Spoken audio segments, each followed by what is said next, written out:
Hello बच्चों, स्वागत है आप सभी का हमारे पर्यावरण अध्ययन के इस आखिरी चैप्टर में, चैप्टर नंबर 8। अब तक हम 7 चैप्टर कंप्लीट कर चुके हैं। साथ ही में असाइनमेंट कैसे बनाना है उस पर भी एक अलग से वीडियो मैं डाल चुका हूँ। तो आप चैनल पर जाकर वो सभी वीडियोस देख सकते हैं और कुछ भी संशय हो, दुविधा हो तो आप कमेंट सेक्शन में जाकर आप अपने क्वेश्चंस पुटअप कर सकते हैं। तो अभी आखिरी चैप्टर पर आते हैं जल्दी से। यह आपका क्या है चैप्टर, जनसंख्या एवं पर्यावरण।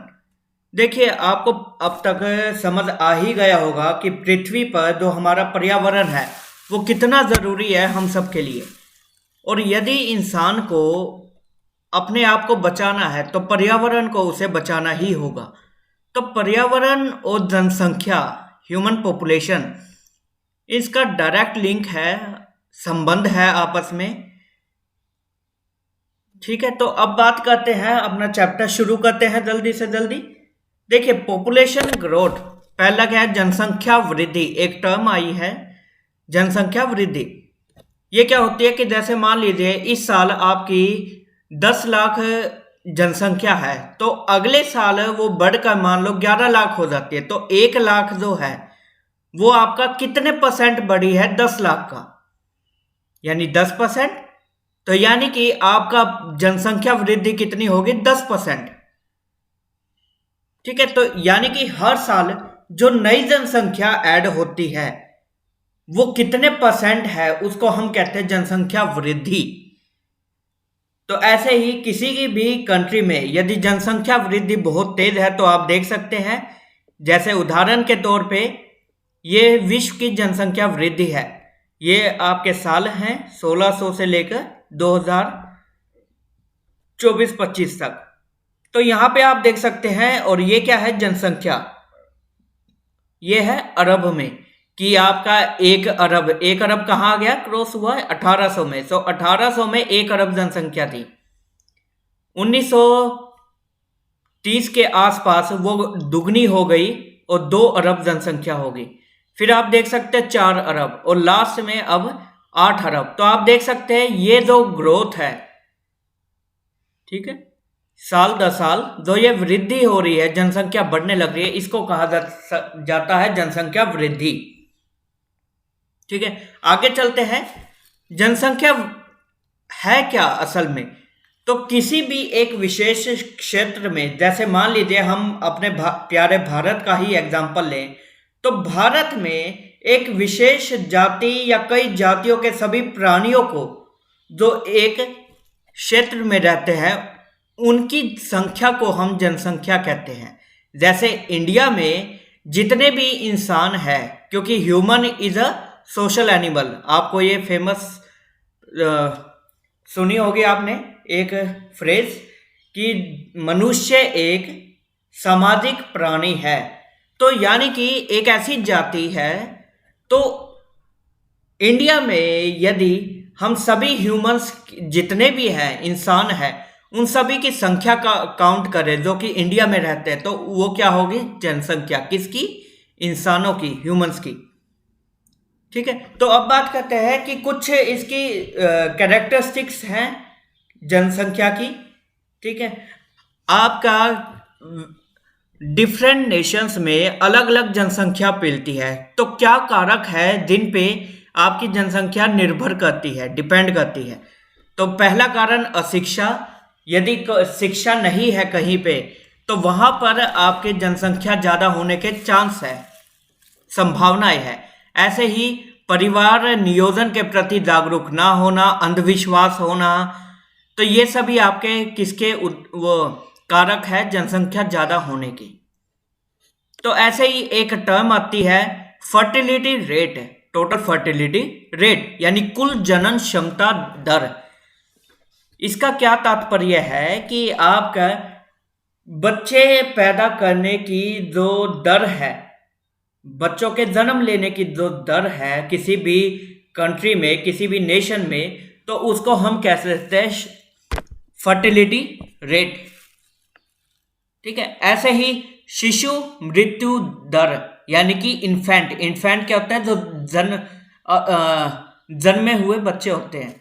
तो मोर्टेलिटी रेट है, मोर्टेलिटी का मतलब होता है मृत्यु, तो शिशु मृत्यु दर। तो इससे क्या मतलब निकलता है कि किसी वर्ष में जितने भी बच्चों का जन्म हुआ उनमें से कितनों की मृत्यु हो गई, तो उसको हम कहते हैं इन्फेंट मोर्टेलिटी रेट। तो फर्टिलिटी रेट क्या है, कितने जन्म हुआ, और मोर्टेलिटी रेट क्या है कि जितनों का जन्म हुआ उसमें से कितनों की मृत्यु हो गई। तो ये दर अलग अलग है। ऐसे ही एक दर आती है आपका विस्थापन स्तर, रिप्लेसमेंट लेवल। ये किस लिए होता है कि किसी भी फैमिली में मान लीजिए माता पिता है और 2 बच्चे हैं, तो 2 बच्चे जब बड़े हो गए तो उन्होंने अपने माता पिता को घर से निकाल दिया उदाहरण के तौर पे, तो वो विस्थापित हो गए। तो किसी भी कंट्री में, देश में कितने विस्थापन होते हैं तो उनको कहा जाता है विस्थापित दर। ठीक है, आगे बात करते हैं अब आयु संरचना, एज स्ट्रक्चर। ये क्या है आपका कि हर प्रकार की एज के, जैसे मान लीजिए कोई 5 साल का बच्चा है, 10 साल का बच्चा है, 15, 20, 25 ऐसे करते करते 70 साल के भी इंसान है।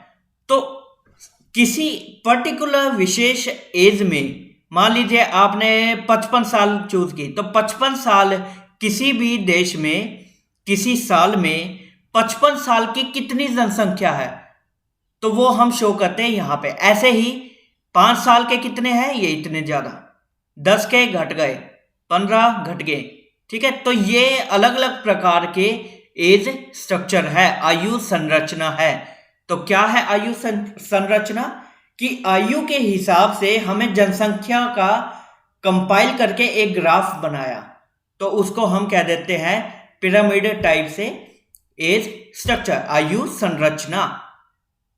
ठीक है, तो अलग अलग प्रकार के पिरामिड होते हैं, स्ट्रक्चर्स होती हैं। जैसे पहले पिरामिड नुमा, यानी कि आप देख सकते हैं इसकी शेप क्या है, पिरामिड टाइप से। ठीक है, तो ये पुरुष है, ये स्त्री है, और ये है पिरामिड टाइप से। तो ये किसका उदाहरण है, हमारे प्यारे भारत का। तो यहां से हमें क्या सूचना मिलती है कि जो आपके नवजन्मजात बच्चे हैं उनकी संख्या ज्यादा है, और जैसे जैसे वो वृद्ध होते हैं तो उनकी संख्या कम है। ठीक है, तो यही वजह है कि यह पिरामिड नुमा आपका संरचना रहेगी। ऐसे ही अगला आता है घंटी नुमा, बेल शेप। तो आप देख सकते हैं ये बेल की शेप में है, मंदिर की बेल होती है ना, वैसी। तो यहां पे हमें क्या देखने को मिल रहा है, ये आपके लाइन के इस तरफ संख्या किसकी है, पुरुषों की, इस तरफ है स्त्रियों की।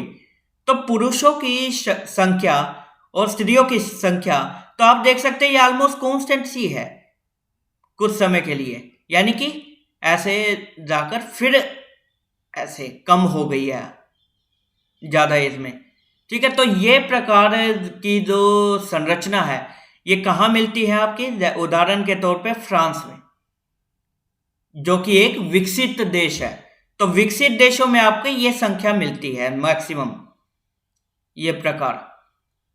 ठीक है, और उसके बाद अंतिम आता है आपका उम शेप्ड। ये कौन सा है, ये उदाहरण के तौर पे यहां पे जर्मनी का लिया गया है।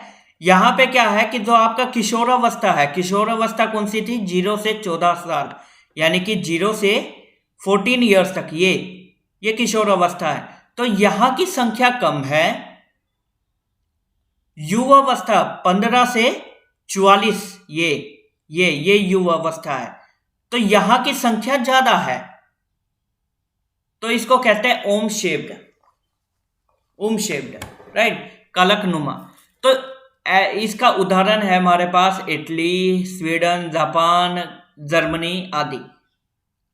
तो ये आपके 3 प्रकार के आयु संरचनाएं हैं, और आपको ये आनी चाहिए, ये एग्जाम में पूछा जा सकता है, काफी इंपॉर्टेंट है आपके, जरूरी है। आगे बात करते हैं जीरो पॉपुलेशन ग्रोथ। ये एक टर्म निकल के आती है जब हम न्यूज़पेपर वगैरह में देखते हैं।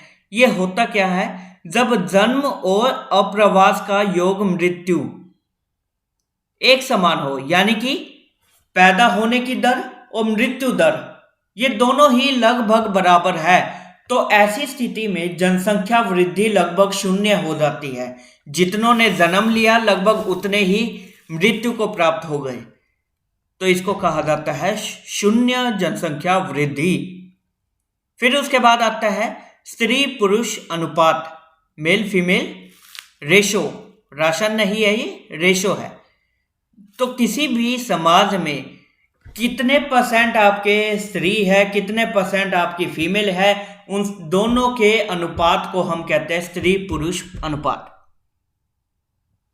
ठीक है, उदाहरण के तौर पे आपके चीन में पुरुष स्त्री अनुपात क्या है ये, यानी कि पुरुषों की संख्या ज्यादा है, स्त्रियों की है कम। फिर बात करते हैं लाइफ एक्सपेक्टेंसी, जीवन काल। इसका क्या मतलब है कि कोई भी व्यक्ति औसतन तौर पर कितने समय के लिए जी सकता है, कितनी आयु जी सकता है, उसको हम कहते हैं लाइफ एक्सपेक्टेंसी। तो विकसित देशों में क्या होगा, लाइफ एक्सपेक्टेंसी बहुत ज्यादा होगी। क्यों? क्योंकि वहां पे समृद्ध देश है और साथ ही वहां पे हेल्थ फैसिलिटीज भी ज्यादा है, आपको बचाती है तो राइट। ऐसे ही आपके और सुविधाएं बहुत मिलती है, जिसकी वजह से लाइफ एक्सपेक्टेंसी वहां ज्यादा होगी। लेकिन विकासशील देशों में क्या होगा, जहां पे भूखमरी होगी, आपके पास गरीबी होगी और सुविधाएं भी कम होगी, तो वहां पे आपकी लाइफ एक्सपेक्टेंसी होगी कम। तो ये एक अच्छा क्राइटेरिया है जिसके बेस पे हम पता कर सकते हैं कि कोई भी देश का समाज वो कितना विकास करने लग रहा है। तो आगे चलते हैं, डेमोग्राफिक ट्रांजिशन, आयु वर्ग संरचना में परिवर्तन। डेमोग्राफिक ट्रांजिशन क्या होता है कि आपका अलग अलग स्टेजेस होते हैं, जैसे कि pre industrial phase, transition phase, industrial phase, post industrial phase. यहां पे क्या है, डेमोग्राफिक ट्रांजिशन कब कहते हैं, मान लीजिए किसी देश में जो किशोरावस्था है, यानी कि 5 से 0 से 14 साल तक के, तो उनकी संख्या बहुत ज्यादा है किसी दशक में। लेकिन क्या है, जैसे जैसे समय हुआ, विकास हुआ, अब क्या हुआ कि उसी देश में आने वाले सालों में जो आपकी किशोरावस्था है, यानी कि 15 to 44, तो उसमें संख्या ज्यादा हो गई और आपके ये जो आपका किशोरावस्था थी उसमें होगी कम। तो इसको कहा जाता है डेमोग्राफिक ट्रांजिशन, परिवर्तन। किसी एक समय पे आपके किशोरावस्था में ज्यादा लोग थे, लेकिन अब किशोरावस्था में कम है, आपकी युवावस्था में ज्यादा है। ठीक है, तो इसको कहा जाता है डेमोग्राफिक ट्रांजिशन।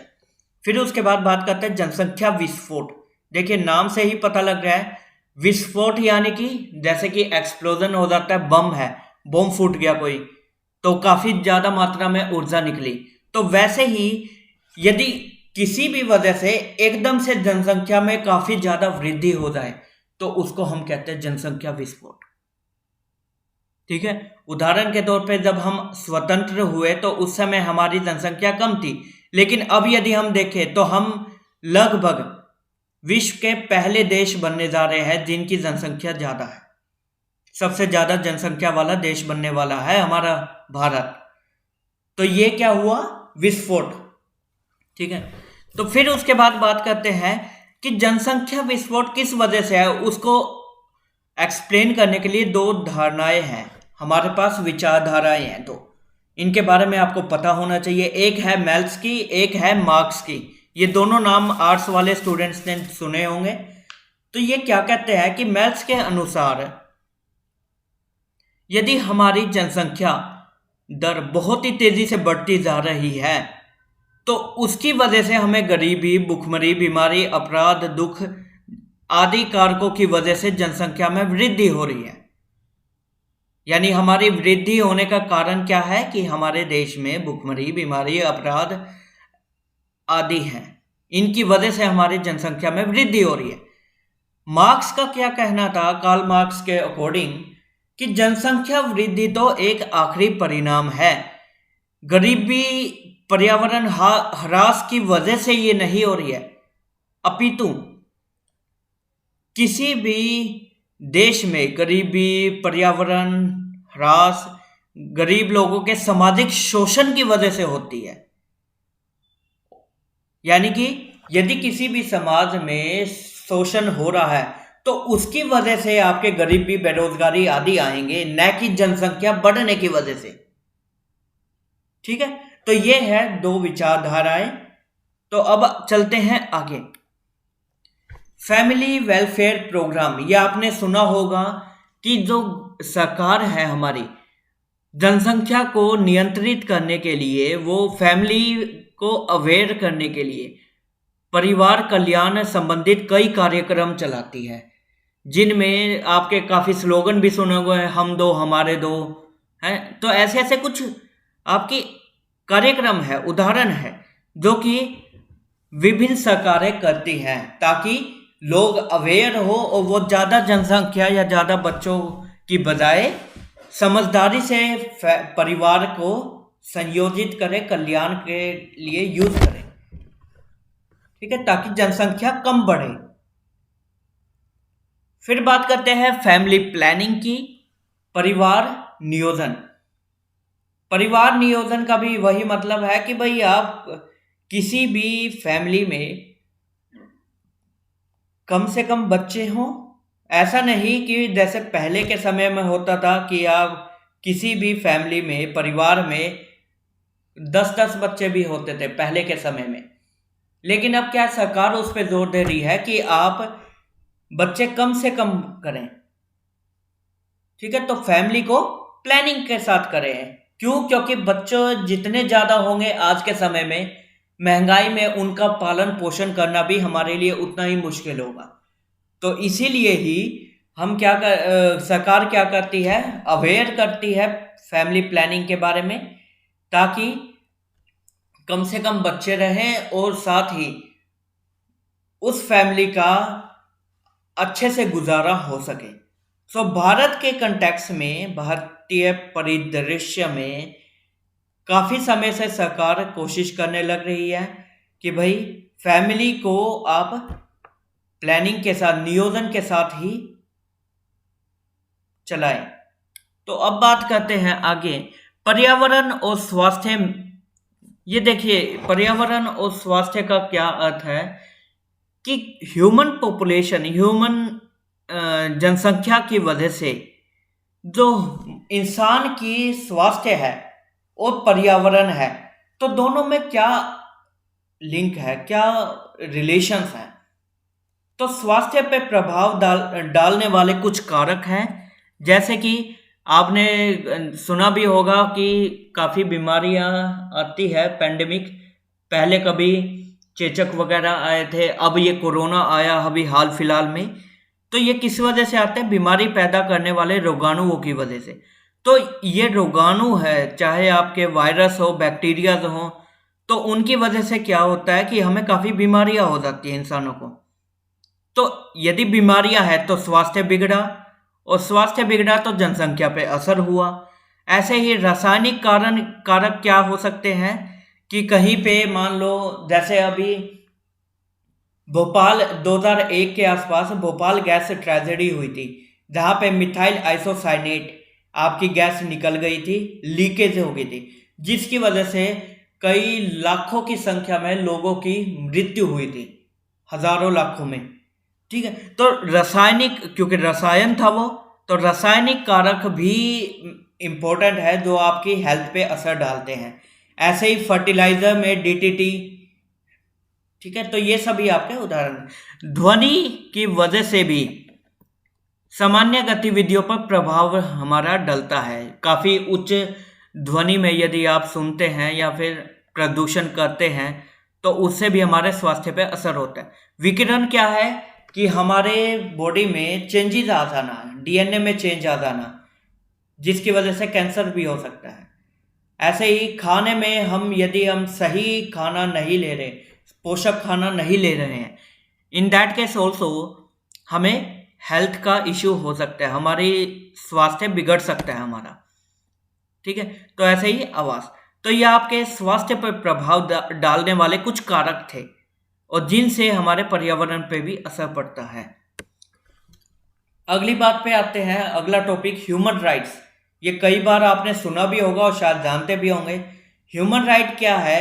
सबसे पहले ये 1948 में संयुक्त राष्ट्र संघ ने मानव अधिकारों की घोषणा की थी। तो वहां से लेके 1948 से लेके अब तक काफी इस पे विचार किया जा चुका है और काफी इस पे प्रगति भी हुई है। अब ये असल में है क्या? ह्यूमन राइट, मानव अधिकार, वो अधिकार है जो आपको ह्यूमन होने की वजह से मिलते हैं। जैसे कि एक इंसान या एक बच्चे ने जन्म लिया तो बच्चे को जन्म सिद्ध अधिकार है कि वो स्वच्छ हवा में सांस ले सके, अच्छा पानी पी सके, अच्छा खाना खा सके। तो ह्यूमन या मानव होने की वजह से, क्योंकि मानव को जीने के लिए क्या जरूरी है? खाना पीना, सांस लेना आदि, रहना। तो ये सभी आपकी जरूरतें हैं यदि आप इंसान हैं। तो इंसान होने की वजह से आपको यह अधिकार मिले हुए हैं, ह्यूमन राइट है कि आपको ये सब मिले। ठीक है, तो इसको कहते हैं ह्यूमन राइट। तो उसके बाद बात करते हैं draft declaration of human rights and environment, कि मानव अधिकारों एवं पर्यावरण पर घोषणा पत्र भी आया क्या कभी? तो हाँ, बिल्कुल। घोषणा पत्र किससे डील करता है कि भाई ह्यूमन राइट्स है क्या और इंसान ये पर्यावरण से कैसे जुड़े हुए हैं।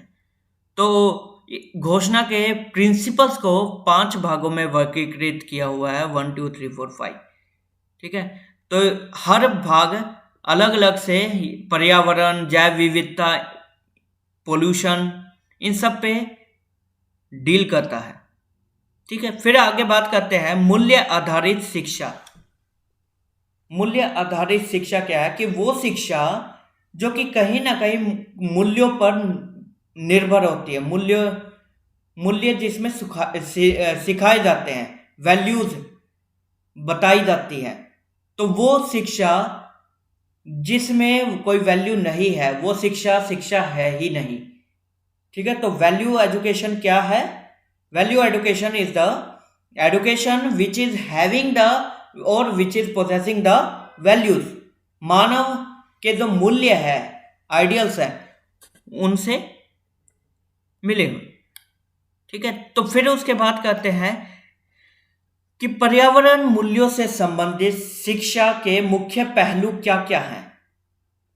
सामाजिक मूल्य जैसे कि प्रेम, दया, सहनशीलता, ये सभी आपके कौन से मूल्य हैं? समाज के। मानवीय मूल्य कौन से हैं? वो मूल्य जो कि आपको मानव होना सिखाते हैं। भूमंडलीय मूल्य, प्रकृति से जुड़े हुए मूल्य, आप एनवायरनमेंट को, पर्यावरण को बचाने के लिए प्रयासरत होते हैं, तो वो क्या है? भूमंडलीय मूल्य है। ऐसे ही सांस्कृतिक एवं धार्मिक मूल्य, हमारे वो मूल्य, वो वैल्यूज जो कि हमें अपने स्क्रिप्चर्स, वेदों, धर्म ग्रंथों, इन सब की रक्षा करना और इनका सम्मान करना सिखाते हैं। तो वो आके आपके सांस्कृतिक मूल्य। आध्यात्मिक मूल्य क्या है? अध्यात्म आपको पता होगा कि जो हम इंसान अपने अध्यात्म के बारे में सोचता है, उससे जुड़े हुए जितने भी मूल्य है, चाहे अनुशासन है, लोभ का त्याग है, संतोष है, पेशेंस है, तो वो सभी आपके आध्यात्मिक मूल्य में आते हैं। उसके बाद अंतिम है आपके पास नैतिक मूल्य। नैतिक मतलब क्या? नैतिक से आप समझ सकते हैं लॉज, कानून। तो हमारे इंडिया में, हमारे संविधान में जो भी हमारे नैतिक मूल्य है, कानून है, तो वो सभी हमारे नैतिक मूल्यों में आते हैं। ठीक है, तो ये आपके कुछ पहलू थे जो कि पर्यावरणीय मूल्यों से जुड़े हुए थे। सामाजिक, मानवीय, भूमंडलीय, सांस्कृतिक एवं धार्मिक, आध्यात्मिक एवं नैतिक मूल्य। आगे चलते हैं। एक बीमारी है HIV एड्स, इसके बारे में भी आपने कई बार सुना होगा। ये स्वास्थ्य की से रिलेटेड है और काफ़ी भयानक बीमारी है।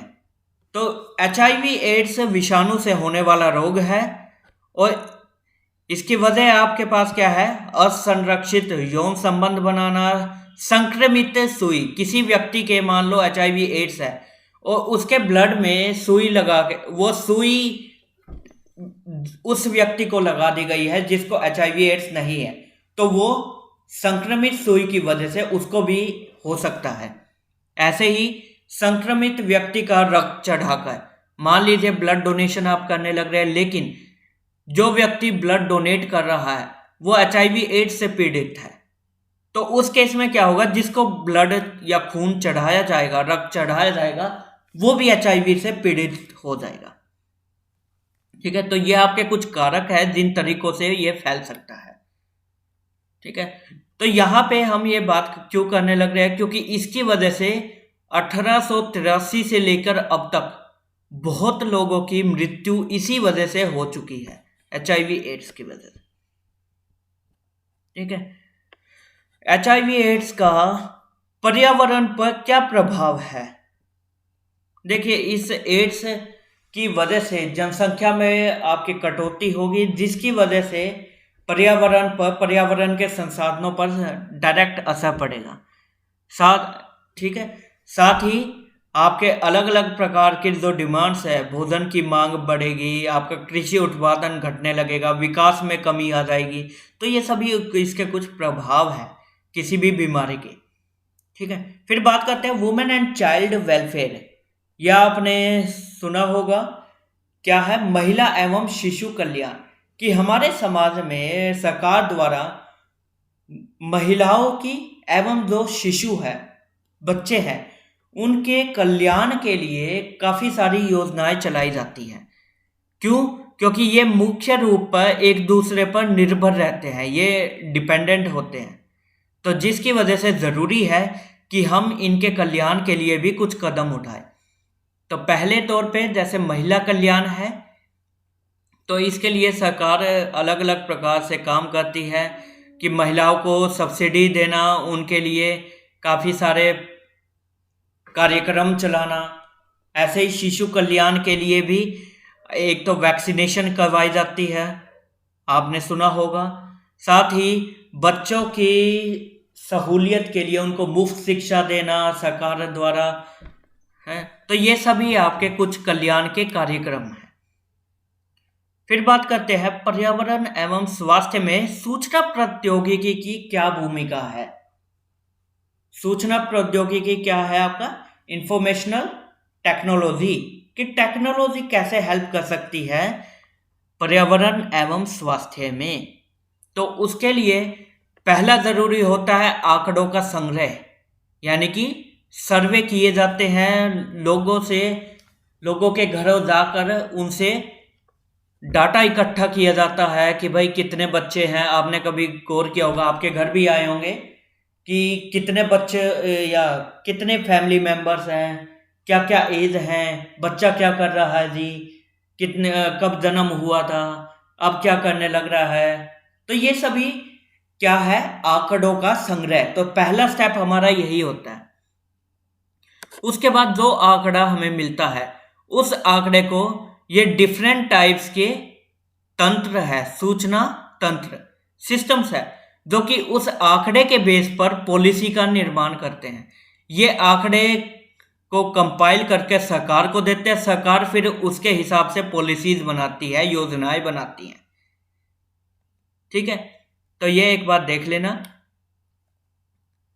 तो ये आपका आखिरी चैप्टर था, ठीक है, जहां पर हमने पर्यावरण एवं स्वास्थ्य के बारे में पढ़ा। तो ये कुछ आप देख सकते हैं क्वेश्चंस हैं। दोगुना होने में लगने वाला समय किसे कहा जाता है? प्रजनन दर क्या है? जीवन काल, लाइफ एक्सपेक्टेंसी। शून्य जनसंख्या वृद्धि क्या है? आयु संरचना पिरामिड 3 बताए थे, तो वही वो क्या है? जनसंख्या विस्फोट से आप क्या कर समझते हैं? और इंडिया का सिनेरियो बताएं। ठीक है, तो ऐसे ही ये सभी आपके पास कुछ उदाहरण है, ये आप देख सकते हैं। सो अंतिम तौर पे, क्योंकि ये हमारा अंतिम लेक्चर है, आपके 7 लेक्चर हम कंप्लीट कर चुके हैं, 8वां ये, तो आपका सिलेबस मेरी तरफ से कंप्लीट है। तो किसी भी बच्चे को या किसी भी छात्र को या किसी भी ऑडियंस को कुछ भी पूछना है, तो आप सभी अपने कमेंट सेक्शन में जाकर अपना क्वेश्चन पुटअप कर सकते हैं। तो मैंने पूरी कोशिश की है कि आपका मैक्सिमम तौर पे आपका जितना कवर हो सके उतना हो जाए। फिर भी उम्मीद करते हैं आप सभी को आने वाले एग्जाम्स के लिए बहुत ही गुड लक, शुभकामनाएं मेरी तरफ से। तो मन लगा के पढ़िए और उम्मीद करता हूँ कि आप इस सीरीज से, जो ये यूट्यूब के लेक्चर्स की सीरीज थी, इससे कुछ ना कुछ सीख के ही गए होंगे। तो अब यहाँ पे वीडियो समाप्त करते हैं और जितने भी लेक्चर्स के लिंक हैं या पहले लेक्चर्स हैं उन सब के लिंक मैं डिस्क्रिप्शन में दे दूंगा।